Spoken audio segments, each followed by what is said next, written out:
जय हिंद दोस्तों, मैं विदुर यादव स्वागत करता हूं आपको अपने अंकित ऐप पर। जैसा कि आप देख रहे हो, हमने आपको पिछली क्लास में भारत का अफवाह तंत्र के बारे में बताया था या उसके बारे में चर्चा किया था। और अफवाह तंत्र के अंतर्गत हमने आपको जो पहली क्लास में पढ़ाया था उसमें बताया था सिंधु नदी अफवाह तंत्र के बारे में, जिसमें सिंधु और उसकी सहायक नदियों के बारे में चर्चा की थी और आपको डिटेल से सारी चीज़ों को बताया था। इसके बाद इसके बाद जो अगली क्लास हुई आपकी, अगली क्लास में वो हमने आपको पढ़ाया गंगा नदी अफवाह तंत्र के बारे में, जिनमें से गंगा नदी के बारे में सारी बातें की हमने।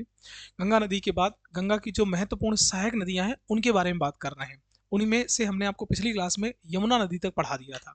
तो आज जो आगे क्लास चालू है तो उसी के आगे कंटिन्यू करते हैं, क्लास को आगे जारी रखते हैं। या लेकिन अब जो क्लास होंगी, जो भी आगे आपके कंटेंट पढ़ाएंगे या जो चीज़ें बताएंगे, वो जहाँ से अधिकतम सवाल बनते हैं, जिन चीज़ों से सवाल अधिकतम पूछे जाएंगे उनके बारे में ही आपको जानकारी दी जाएगी, ताकि आपके कम समय में अच्छा से अच्छा ज्ञान प्राप्त हो, आपका एग्जाम क्लियर हो। ठीक है, तो हमने आपको पढ़ा दिया था, हुआ किससे पिछली क्लास, अगर आपको याद हो रही हो तो आपको दिखा देते हैं, क्योंकि इसमें स्लाइड सेव है। हाँ, सेव है। ठीक है। हाँ, देखिए, पिछली क्लास, लास्ट आपकी क्लास हमने खत्म की थी, वो कहाँ पर, गंगा यमुना की सहायक नदियाँ। अब यमुना की जो महत्वपूर्ण सहायक नदियाँ हैं उनमें से अगर हम बात करते हैं तो देखिए, टोंस नदी है, हिंडन नदी है, चंबल नदी, वेतमा है, केन है और भी आते हैं। इनमें से जो ये तीन नदियां हैं, इन तीन नदियों से अधिकतम सवाल बनते हैं, चंबल से, बेतमा से, केन से। तो जो जानकारी देंगे, जो आपको चीज़ें पढ़ाएंगे, वो आपको इनके बारे में बताते हैं। इसके बाद जो होंगी उनको स्किप करेंगे, लेकिन हाँ, आपको ये याद रखना है कि ये सहायक नदी है और ये सहायक नदी किसकी है, किसकी नहीं है। चलिए,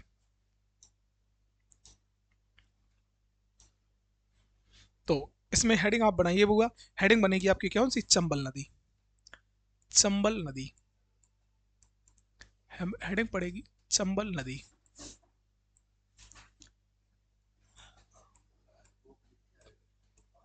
चंबल रिवर, चंबल नदी, चंबल रिवर। जब भी हम बात पढ़ेंगे तो हमने आपको बताई थी चार चीज़ें, तो बिल्कुल आपको बेसिक याद रखना है। हाँ, जो कुछ अलग अलग चीज़ें होंगी वो बता, जैसे सहायक नदी बताया हमने क्या होती हैं, बुआ ओरिजिन पॉइंट क्या होता है, उद्गम स्थान क्या होता है, मुहाना क्या होता है, ये पिछली क्लास में सारी बातें चर्चा हो चुकी है। सबसे पहला पॉइंट आएगा बुआ, उद्गम स्थान।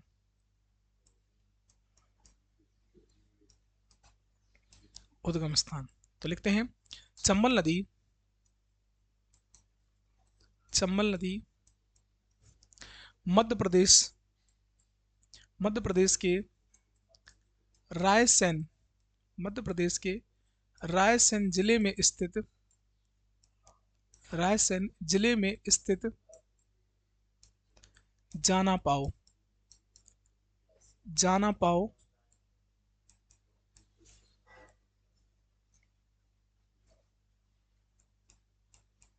जाना पाओ पहाड़ी, जाना पाओ पहाड़ी से, जाना पाओ पहाड़ी से होता है, से होता है।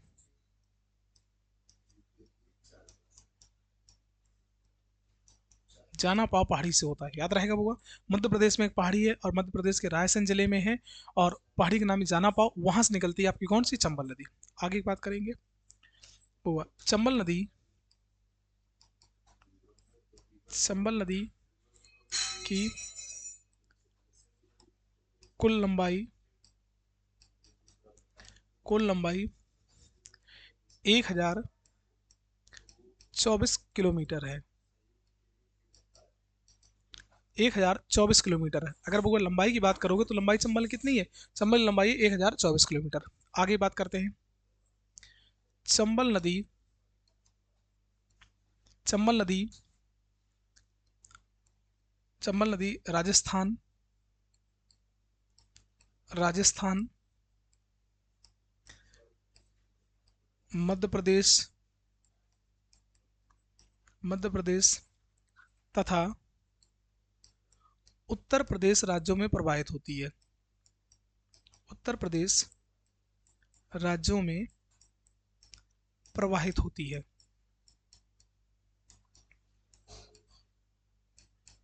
प्रवाहित होती है। याद रहेगा बुआ, तीन राज्यों में प्रवाहित होगी, राजस्थान में, मध्य प्रदेश में और उत्तर प्रदेश में। ठीक है, चलिए आगे, आगे की बात करते हैं। तो लिखो बुआ, चंबल नदी, चंबल नदी अपना मुहाना, अपना मुहाना उत्तर प्रदेश उत्तर प्रदेश के उत्तर प्रदेश के औरैया उत्तर प्रदेश के औरैया जिले के मुरादगंज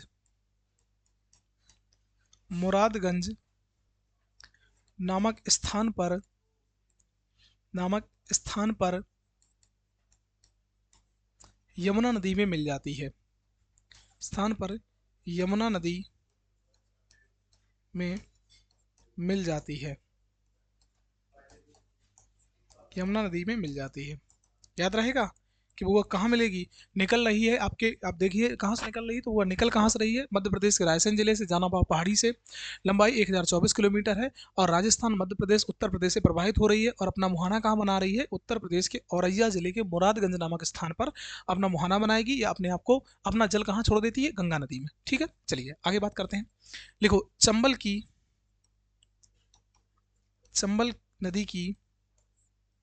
नदी की सहायक नदियां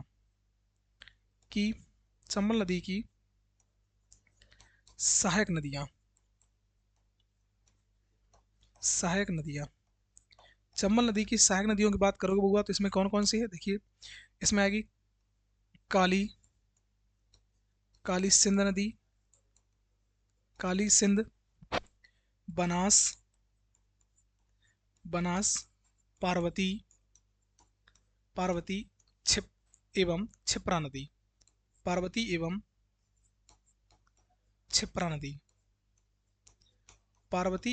क्षिप्रा नदी।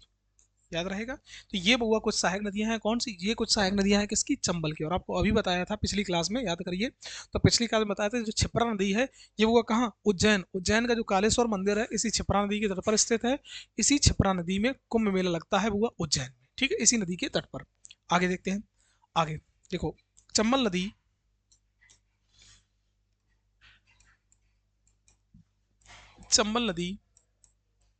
भारत में बीहड़ों के निर्माण के लिए प्रसिद्ध है। बीहड़ों के निर्माण के लिए प्रसिद्ध है। बीहड़ों के निर्माण के लिए प्रसिद्ध है। बउआ आपने सुना होगा एक बीहड़ का नाम है जिसका नाम क्या है, चंबल बीहड़। आपने नाम सुना होगा चंबल बीहड़। जो वो चंबल बीहड़ है ना, इसका निर्माण किसने किया है, इसका जो निर्माण हुआ है बउआ याद रखना, चंबल बीहड़ का निर्माण चंबल नदी द्वारा किया गया है। निर्माण किसने किया है, चंबल नदी ने। और आपने बउआ सुना होगा कि कुछ जो महत्वपूर्ण भारत के या बहुत प्रसिद्ध भारत के डाकू रहे, जैसे पान सिंह तोमर हो गए, फूलन देवी हो गई, मान सिंह हो गए, ऐसे जो डाकू रहे वो कहाँ रहा करते थे, इन्हीं चंबलों के बीहड़ में रहते थे। तो इन जो बीहड़ इनका निर्माण हुआ है चंबल नदी ने किया है। और अगर पूछे जो चंबल के बीहड़ इनका विस्तार कहाँ है, तो वो इनका विस्तार 3 राज्यों में है। याद रहेगा, इनका विस्तार वो राजस्थान के क्षेत्र में है, इनका विस्तार एमपी में है और इनका विस्तार हुआ कहाँ है, इनका विस्तार आपके यूपी में। अच्छा, यूपी राजस्थान में कम है, एमपी में बहुत है। जैसे एमपी के कुछ क्षेत्र है, भिंड हो गया, मुरैना हो गया, ग्वालियर, भिंड मुरैना ग्वालियर का जो क्षेत्र है ये चंबल बीहड़ के अंतर्गत आते हैं। उसी क्षेत्र में आपका कौन आएगा, याद रखना, आता है आपके चंबल बीहड़। याद रहेगा। और प्रसिद्ध किसके लिए रहा है, वो डाकुओं के लिए प्रसिद्ध है। डाकुओं के लिए प्रसिद्ध रहा है। याद रहेगा। और वो इस प्रकार के जो बीहड़ बनाए वो किसने बनाए हैं आपकी, याद रखना, चंबल नदी। और वो चंबल नदी किसके लिए प्रसिद्ध है, देखते हैं। चंबल नदी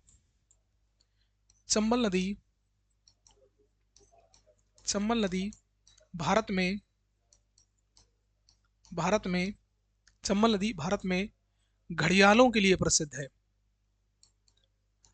घड़ियालों के लिए प्रसिद्ध है। जो वो एलिगेटर होते हैं ना, एलिगेटर जो होते हैं वो भारत में सबसे अधिक कहाँ पाए जाते हैं, याद रखना, इसी चंबल नदी में पाए जाते हैं। भारत में सबसे अधिक घड़ियाल कहाँ पाए जाएंगे आपको, चंबल नदी में। और इसलिए वो याद रखना, भारत का पहला घड़ियाल प्रजनन केंद्र भी कहाँ खोला गया है, तो चंबल नदी में ही बनाया गया है। ठीक है, लिख सकते हो, भारत का पहला पहला घड़ियाल घड़ियाल प्रजनन केंद्र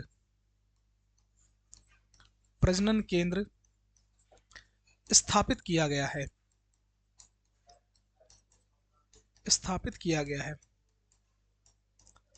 याद रहेगा बुआ, याद रखना किसका, भारत का पहला घड़ियाल प्रजनन केंद्र कहाँ स्थापित किया गया है, चंबल नदी में किया है।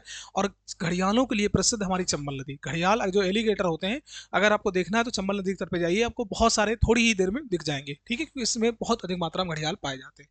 ठीक है, एक बात और है बुआ, जो जो चंबल नदी है जो बीहड़ बनाती है, जो बीहड़ का निर्माण करती है, उन बीहड़ों में ये क्या करती है, उन बीहड़ों में वो जो बीहड़ है या मिट्टी है उसका वो अपर्दन करती है, अपर्दन मतलब कटाव करती है। और जब कटाव करती है तो उस कटाव से वो अलग बहुत लंबी बहुत गहरी गहरी घाटियां बनती है। नदी के कटाव के द्वारा जो बड़ी बड़ी घाटियां बन जाती हैं उन्हें वो बीहड़ कहा जाता है। और ये जो घाटियां बन जाती हैं तो ये किस प्रकार का कटाव करती है, तो एक सवाल बनता है कि ये चंबल नदी हुआ ये अवनालिका कह सकते हो, गुली गुली अपर्दन या अवनालिका अपर्दन का उदाहरण करती है। ठीक है, लिख सकते हैं चंबल नदी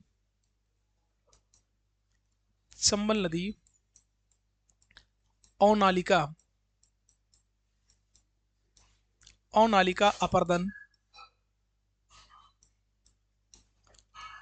अपर्दन करती है,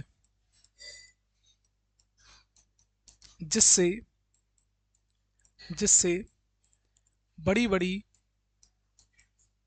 घाटियां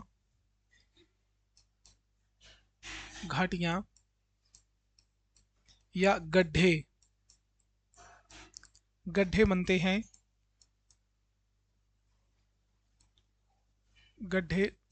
बनते हैं, जो बीहड़ों के निर्माण में सहायक होते हैं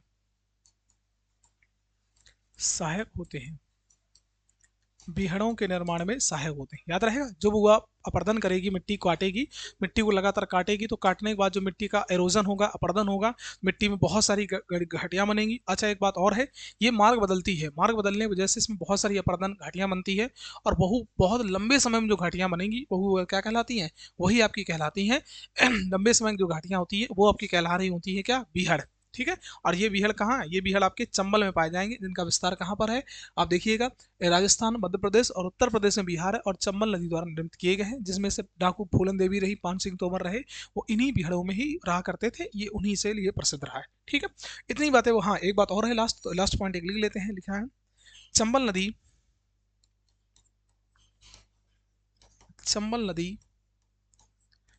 के तट पर चंबल नदी के तट पर कोटा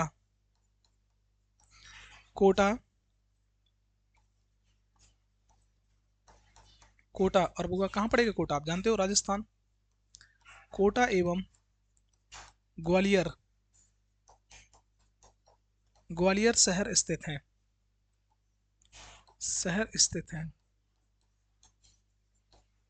ठीक है, कोटा और बुआ ग्वालियर शहर स्थित हैं, ये बात याद रखना है। आगे एक बात और लिख लेना आपको, चंबल नदी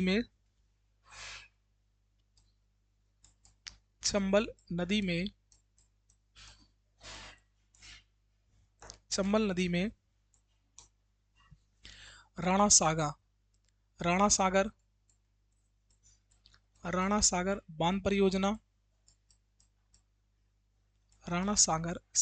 बांध परियोजना कामा जवाहर सागर बांध परियोजना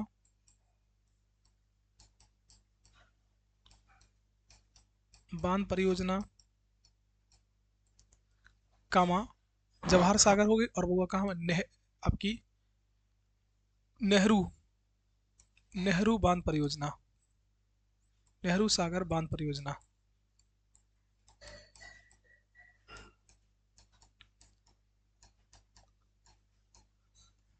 ठीक है, परियोजनाएं स्थित है।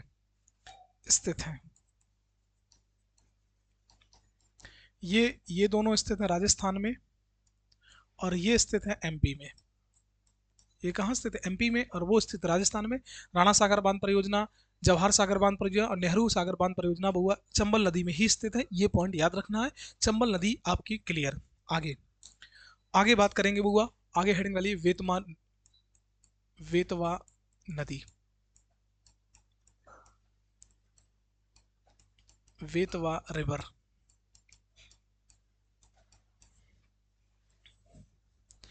पहला पॉइंट, उद्गम स्थान। उद्गम स्थान तो कहां से बुआ निकलती, लिखना है वेतवा नदी। वेतवा नदी मध्य प्रदेश, वेतवा नदी मध्य प्रदेश में स्थित विंध्य पर्वत से निकलती है। विंध्य पर्वत से निकलती है। विंध्य पर्वत से निकलती है वो कौन सी, वेतवा नदी। अगला पॉइंट, इसकी कुल लंबाई, इसकी कुल लंबाई 590 किलोमीटर है। 590 किलोमीटर है। इसकी कुल लंबाई बुआ कितनी है, 590 किलोमीटर है। अगला पॉइंट, वेतवा नदी का प्राचीन नाम वेत्रवती नदी था। वेत्रवती नदी था। आगे, वेतवा नदी अपना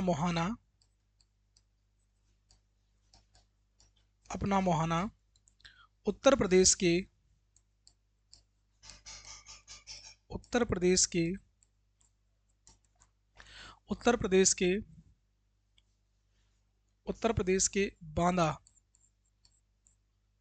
बांदा जिले के भोजहा, बांदा नहीं, ये कहाँ मिलेगी वेतवा नदी, वो उत्तर प्रदेश के हमीरपुर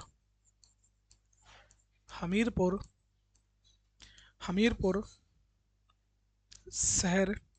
हमीरपुर वो जिला भी है और हमीरपुर शहर भी है। वेतवा नदी अपना मोहना उत्तर प्रदेश के हमीरपुर शहर के पास यमुना नदी बनाती है। यमुना नदी में बनाती है। ये बुआ जो अपना मोहाना बनाती है वो कहाँ बनाएगी, यमुना नदी में। और कहाँ पर बनाती है, हमीरपुर। ठीक है, बनाती है। हमीरपुर ऐसा शहर है बुआ, इसके दोनों ओर से 2 नदियां हैं। हमीरपुर अगर आप कभी जाइएगा, कभी देखोगे तो हमीरपुर के जब आप बाहर होगे तो यहाँ पे एक नदी मिलेगी जिसका नाम क्या है, इस नदी का नाम होगा बुआ यमुना नदी। और हमीरपुर के आप ऊपर जाओगे, मतलब अपर साइड जाओगे तो वहां से आ रही होगी कौन सी, वेतवा नदी।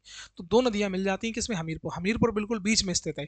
एक इसके इस तरफ नदी है, एक इस तरफ। और पूरा शहर जब इस शहर में एंट्री करोगे तो पहली नदी मिलेगी, और जैसे एग्जिट करोगे तुरंत दूसरी नदी। तो बिल्कुल बीचों बीच शहर स्थित है, 2 नदियों के बीच में कौन सा, हमीरपुर। बेतमा और यमुना नदी के तट पर स्थित है हमीरपुर।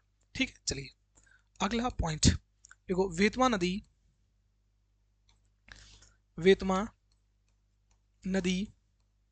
के तट पर, वेतवा नदी के तट पर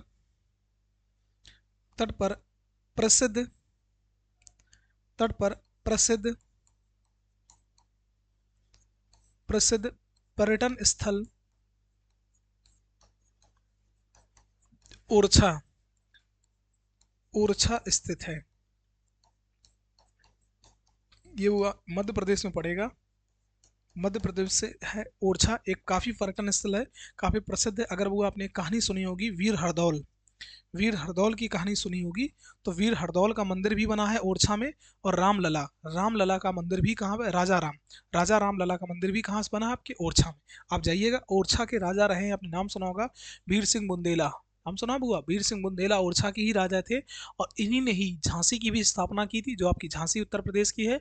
और इसी झांसी में जो झांसी का किला बना है वो भी वीर सिंह बुंदेला ने ही बनवाया था, जो कहाँ के राजा थे, आपके ओरछा के राजा थे। ठीक है। पर्यटन स्थल बउआ कौन है? ओरछा। ओरछा के लिए इसलिए महत्वपूर्ण क्योंकि बउआ इसको यूनेस्को की विश्व विरासत सूची में शामिल किया गया है ओरछा को। और दूसरी बात क्या है बउआ, यहाँ पर ओरछा महोत्सव या ओरछा नमस्ते महोत्सव भी मनाया जाता है।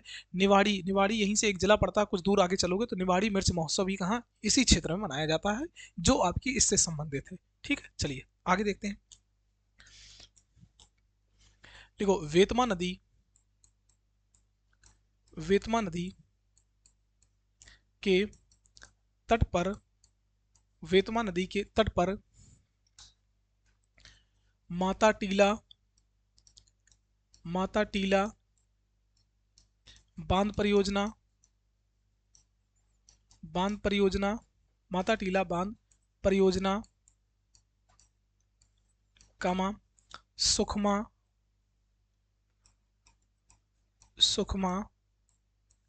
डुकमा बांध परियोजना कामा राजघाट बांध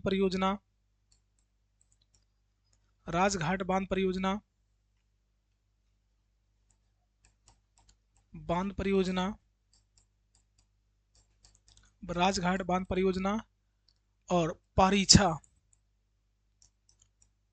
बांध परियोजनाएं स्थित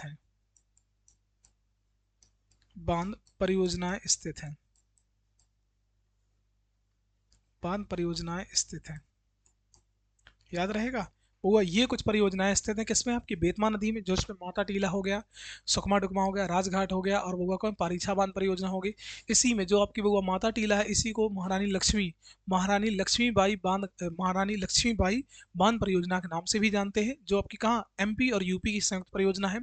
राजघाट भी एमपी यूपी की है, और वो सुकमा डुकमा ललितपुर में स्थित है, और जो सुकमा डुकमा भी ललितपुर में स्थित है। और जो पारीछा, ये उत्तर प्रदेश का झांसी से थोड़े लगभग 10-12 किलोमीटर पहले वो एक शहर पड़ता है, छोटा सा कस्बा है, पारीछा है, वहाँ एक बांध परियोजना बनी है जिसका नाम क्या है, पारीछा बांध परियोजना। ठीक है, इतनी बात याद रखना बुआ, किसके बारे में, बेतमा नदी के बारे में। बेतमा नदी कंप्लीट।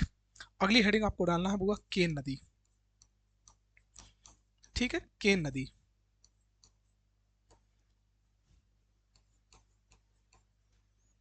केन रिवर,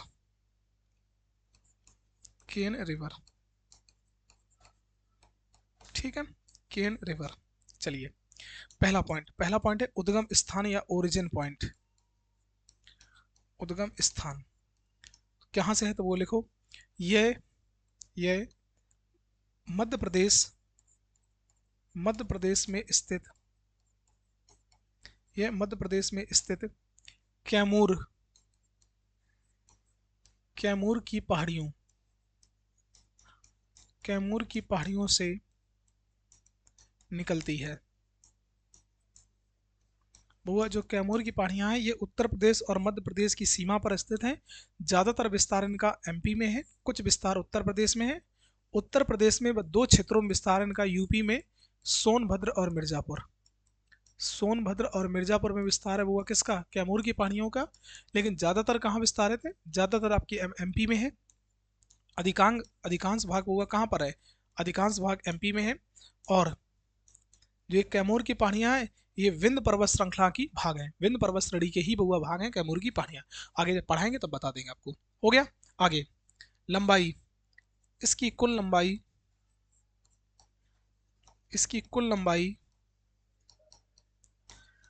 427 किलोमीटर है।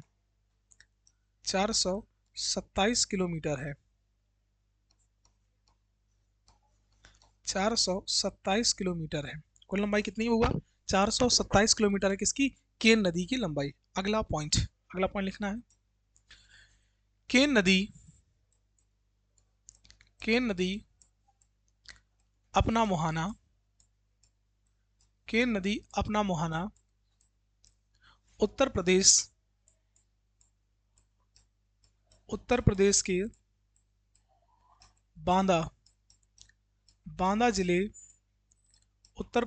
बांदा जिले के भोजहा नामक स्थान पर यमुना नदी बनाती है। यमुना नदी में बनाती है, यमुना नदी में बनाती है। ठीक है, याद रहेगा बुआ। उत्तर प्रदेश के कहाँ, बांदा जिले के, बांदा एक शहर है, बांदा जिला जिला भी है, शहर भी है।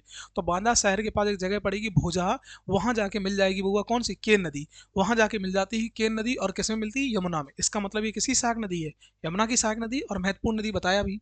एक बुआ इससे एक सवाल और महत्वपूर्ण बनता है, आपसे सवाल पूछाएगा। एक हमारी भारत सरकार और राज्य सरकार की संयुक्त परियोजना चल रही है, जिसका नाम क्या है, केन बेतमा लिंक परियोजना। केन बेतमा लिंक परियोजना, लिंक परियोजना। वो आपने पढ़ा होगा क्रांतियों के बारे में, भारत में जो क्रांतियां हुई, क्रांतियों के बारे में पढ़ा होगा। तो इसमें एक क्रांति होती है जिसका नाम क्या होता है होगा, अमृत क्रांति। अगर आपने पढ़ा होगा अमृत क्रांति, या इसे हम कहें सुनहरी क्रांति भी कहते हैं, अमृत क्रांति भी कहा जाए, सुनहरी क्रांति।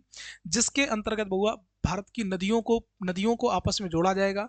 जिस नदी में पानी अधिक है, कम पानी वाली नदी में उसका पानी ट्रांसफर किया जाएगा, और उससे सिंचाई, विद्युत परियोजना, पशुपालन, ठीक है, ऐसे नहर का निकाला, इंडस्ट्री क्षेत्रों में, ऐसे क्षेत्रों में पानी पहुंचाया जाएगा, जिससे हुआ उस क्षेत्र का अच्छे से विकास हो सके। आप जानते हो जब हुआ बेतमा नदी है बुंदेलखंड क्षेत्र में प्रवाहित होती है, और आपको अच्छे से पता है हमारा बुंदेलखंड हुआ सूखे से काफी क्षेत्र से प्रभावित रहता है। इसलिए उस क्षेत्र को सूखे से निजात पाने के लिए या सूखे से निपटारा करने के लिए एक परियोजना चलाई, जिसका नाम क्या हुआ, केन बेतमा लिंक परियोजना। ठीक है, लिख सकते हो। ये परियोजना, ये परियोजना अमृत परियोजना, ये परियोजना अमृत क्रांति, अमृत क्रांति से संबंधित है, अमृत क्रांति से संबंधित है, पहला पॉइंट। दूसरा पॉइंट है बुआ, इसमें क्या है, इससे इससे दोनों नदियों दोनों नदियों दोनों नदियों को जोड़ा जाएगा, जोड़ा जाएगा, दोनों नदियों को जोड़ा जाएगा, तथा केन नदी केन नदी का पानी केन नदी का पानी वेतमा नदी में स्थानांतरित किया जाएगा।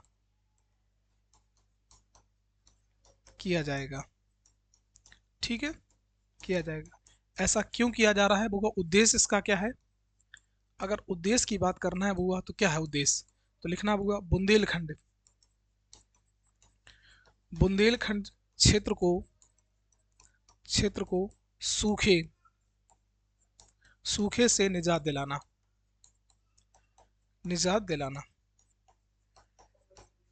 ठीक है, उद्देश्य क्या हुआ, बुंदेलखंड क्षेत्र को सूखे निजात दिलाना। ये मेन उद्देश्य है किसका, केन बेतमा लिंक परियोजना का, जिसमें केन नदी का पानी बेतमा में ट्रांसफर किया जाएगा, और वो अमृत परियोजना अमृत क्रांति के तहत हो रहा है। ये भारत सरकार और मध्य प्रदेश उत्तर प्रदेश सरकार की संयुक्त परियोजना है।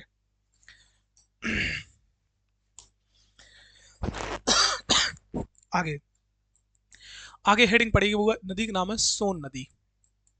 नदी का नाम क्या है होगा, सोन नदी, सोन नदी। ठीक है, अच्छा सॉरी, सोन नदी अभी आप मत डालिए, अभी आप लिख लो टोंस नदी के बारे में, थोड़ी बातें बस, उसमें ज़्यादा डिटेल में नहीं करना, बस जानना है। टोंस नदी, टोंस नदी। ठीक है, लिख लीजिए। यह नदी यह नदी यह नदी मध्य प्रदेश मध्य प्रदेश के सतना मध्य प्रदेश के सतना जिले सतना जिले में स्थित मैहर मैहर पर्वत मैहर पर्वत के दक्षिण में स्थित तमसा कुंड तमसा कुंड से निकलती है।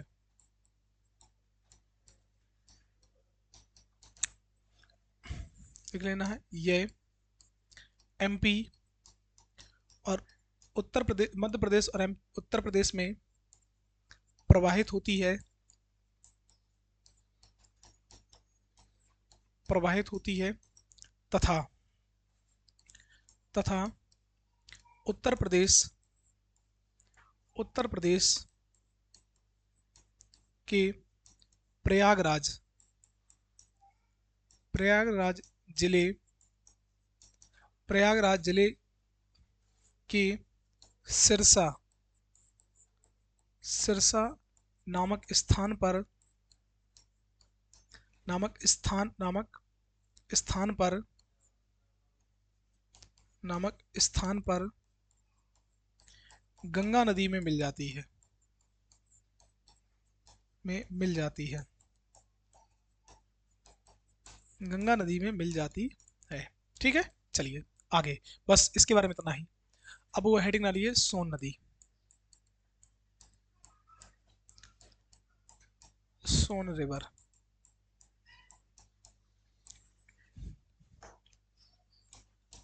लिखो उद्गम स्थान,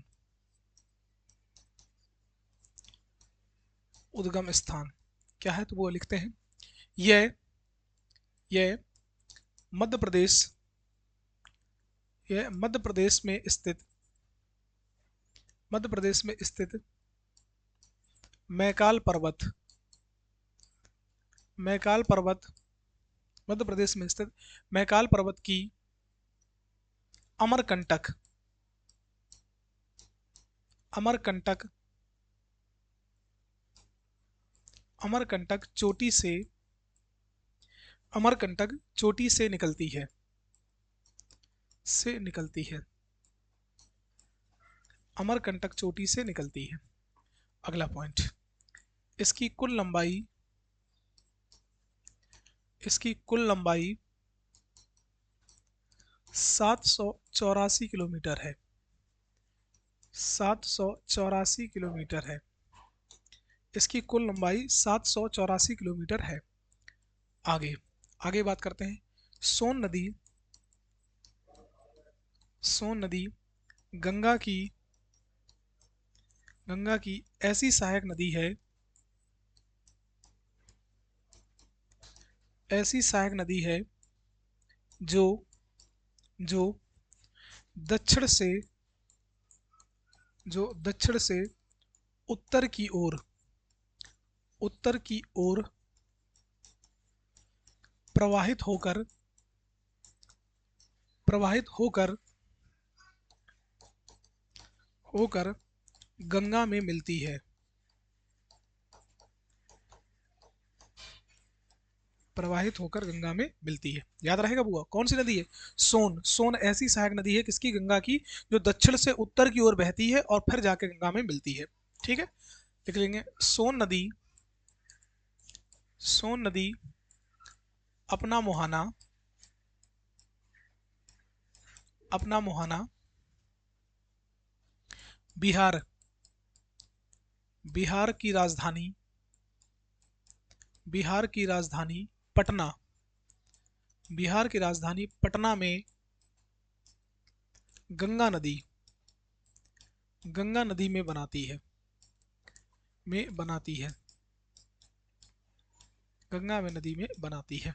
ठीक है, चलिए, गंगा नदी में बनाती है। अब देखिए बुआ, जो सोन नदी है ना, सोन नदी की अगर आप बात करोगे तो सोन नदी की कुछ सहायक नदियां हैं। जैसे सोन नदी की सहायक नदी कौन है? लिखो बुआ, कौन सी? रिहंद, रिहंद एवं बेलन नदी, रिहंद एवं बेलन नदी सोन नदी की सहायक नदियां हैं, सोन नदी की सहायक नदियां हैं, सहायक नदियां हैं। ठीक है, सहायक नदियां। अब ये महत्वपूर्ण क्यों है?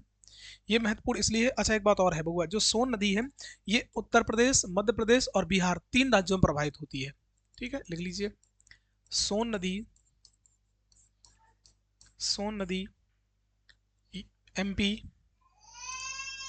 एमपी, यूपी तथा बिहार, बिहार राज्य में प्रवाहित होती है, राज्य में प्रवाहित होती है,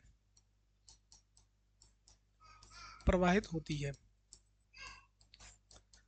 अगर हुआ यूपी की बात करोगे तो यूपी में कहाँ, यूपी में जगह है सोनभद्र, यूपी में सोनभद्र में प्रवाहित होती है, सोनभद्र में। ठीक है। अब हमने क्यों बात बताई है, बताई इसलिए कि वो जो रिहंद नदी है ना, रिहंद नदी, रिहंद नदी में ही एक आपका बांध बना है, वो जिसका नाम क्या है, जो रिहंद नदी में बांध बना जिसका नाम है रिहंद बांध। क्या नाम है, रिहंद बांध। और वो रिहंद बांध जब बना है नदी में, तो इसका जो जलाशय है, इसका जो पानी इकट्ठा होता है, जो जलाशय है, इस पानी का नाम बउआ क्या है, इसका नाम है गोविंद बल्लभ पंत, गोविंद बल्लभ पंत जलाशय, गोविंद वल्लभ, गोविंद बल्लभ पंत जलाशय, पंत जलाशय। अब ये महत्वपूर्ण क्यों है, महत्वपूर्ण इसलिए है क्योंकि बउआ ये भारत की सबसे बड़ी आर्टिफिशियल लेक है, भारत की सबसे बड़ी कृत्रिम झील है। लिख लीजिए, यह भारत की, भारत की सबसे बड़ी, सबसे बड़ी कृत्रिम झील है, कृत्रिम झील है, याद रहेगा बउआ। सबसे बड़ी कृत्रिम आर्टिफिशियल लेक जो है भारत की सबसे बड़ी है, जिसका नाम क्या है, गोविंद बल्लभ पंत सागर जलाशय, या इसी जलाशय या बांध जलाशय जो रिहंद बांध के जलाशय निर्मित है। और ये कहाँ स्थित है, यूपी के सोनभद्र में। अगर सवाल पूछा जाए तो कहाँ स्थित है, यूपी के सोनभद्र में। ठीक है, यूपी के सोनभद्र में स्थित वो कौन, गोविंद बल्लभ पंत जलाशय। ठीक है, चलिए सोन नदी भी वो आपकी कंप्लीट हो गई, इससे जो सवाल बनते हैं वो हमने करा दी है, बता दी है। सोन नदी कंप्लीट है। इसके बाद जो अगली नदी आएगी, अगली नदी में आप हेडिंग बना लेना है किसके बारे में, अगली में हेडिंग बना लीजिए आप दामोदर नदी, दामोदर नदी, दामोदर नदी। ठीक है, दामोदर रिवर। ठीक है, अगली जो हेडिंग है उसका नाम क्या हुआ है, दामोदर नदी। अभी वो हमने आपको समझाया और बताया था कि जो दामोदर नदी है, जो ये दामोदर नदी है, दामोदर क्या क्या है, जो दामोदर नदी है ये हुआ गंगा की सहायक नदी नहीं है, ये गंगा की जो वितरिका, गंगा की जो वितरिका है जिसका नाम क्या है, गंगा की वितरिका हुगली है, उसी की हुआ ये क्या है, उसी की सहायक नदी है, याद रहेगा। उसी की हुआ ये क्या है, सहायक नदी है आपकी कौन सी, दामोदर नदी। ठीक है, चलिए कुछ बातें इसके बारे में जानते हैं और कुछ बातें लिखते हैं। आज ये फिर चैप्टर आपका लगभग काफी क्लियर हो जाएगा। जैसे उद्गम स्थान, उद्गम स्थान, ओरिजिन पॉइंट, तो कहां से निकलती है, लिखो, ये झारखंड राज्य, झारखंड राज्य में स्थित, में स्थित छोटा नागपुर पठार, छोटा नागपुर पठार, छोटा नागपुर पठार से निकलती है, छोटा नागपुर पठार से निकलती है। ठीक है, कहाँ से निकल रही हुआ, ये छोटा नागपुर प्लेट्यू जो पड़ता है झारखंड में, वहां से निकलती है। याद रहेगा कौन सी नदी, नदी का नाम हुआ है आपकी दामोदर नदी। अगला पॉइंट, इसकी कुल लंबाई, इसकी कुल लंबाई, इसकी कुल लंबाई 592 किलोमीटर है, कुल लंबाई 592 किलोमीटर है। अगला पॉइंट लिखो, दामोदर नदी, दामोदर नदी, दामोदर नदी को भारत की, भारत की रूर नदी, रूर नदी या या जैविक मरुस्थल, या जैविक मरुस्थल नदी के नाम से, नदी के नाम से जानते हैं, जैविक मरुस्थल नदी के नाम से जानते हैं, जैविक मरुस्थल नदी के नाम से जानते हैं। ठीक है, अगला पॉइंट देखो, दामोदर नदी, दामोदर नदी बंगाल का शोक कहलाती है, बंगाल का शोक कहलाती है, क्योंकि बुआ ये अपने साथ बहुत सारे पानी को लेकर जाती है और जब ये बंगाल में हुगली मिलती है उससे पहले बंगाल में ये भयंकर बाढ़ लाती है। और जिस बाढ़ की वजह से बंगाल का शोक कहा जाता है किसको हुआ? दामोदर नदी को। याद रहेगा, दामोदर नदी को बंगाल का शोक कहते हैं। अब वो ये कहाँ है, ये मिलती किस में है? तो वो मोहना किस में बनाएगी? अभी बताया था, लिख लीजिए। दामोदर नदी,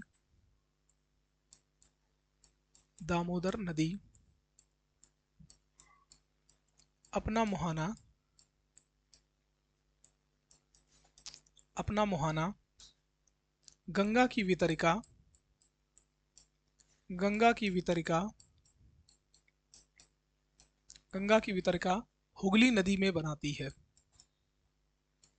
हुगली नदी में बनाती है। गंगा की वितरिका हुगली नदी में बनाती है। ठीक है, हुगली नदी में बनाती है। ये अगला पॉइंट, अगला पॉइंट क्या है? देखो, दामोदर नदी, दामोदर नदी भ्रंश घाटी, भ्रंश घाटी से होकर बहती है, से होकर बहती है, भ्रंश घाटी से होकर बहती है। ठीक है, भ्रंश घाटी से होकर बहती है। वो जो भ्रंश घाटी होती है ये दो भ्रंश पर्वतों के बीच बनती है। दो भ्रंश जो पर्वत, ब्लॉक माउंटेन, जो आपके भ्रंश या कह सकते हो, हाँ भ्रंश मतलब ब्लॉक माउंटेन होते हैं, उनके बीच जो नदी बहती है, उनके बीच जो घाटी होती है उसका नाम होता है भ्रंश घाटी।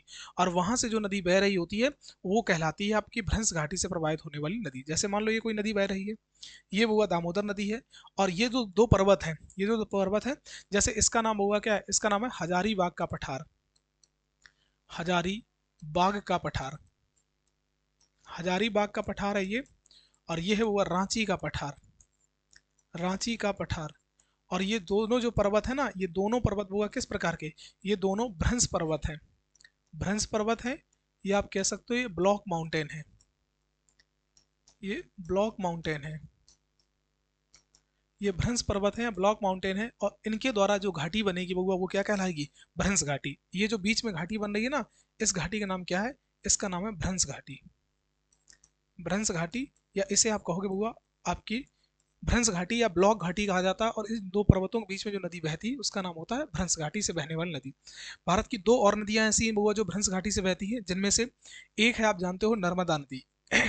एक बउआ नर्मदा नदी भी भ्रंश घाटी से बहती है, और दूसरी नदी का नाम क्या है बउआ? ताप्ती नदी। अगर दूसरे की बात करते हो तो दूसरी ताप्ती नदी भी बउआ भ्रंश घाटी से बहती है।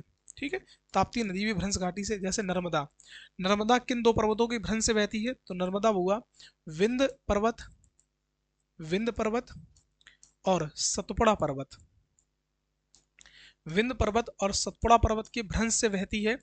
जबकि ताप्ती की बात करोगे तो ताप्ती बुआ किससे बह रही है? तो ताप्ती बहती है सतपुड़ा पर्वत,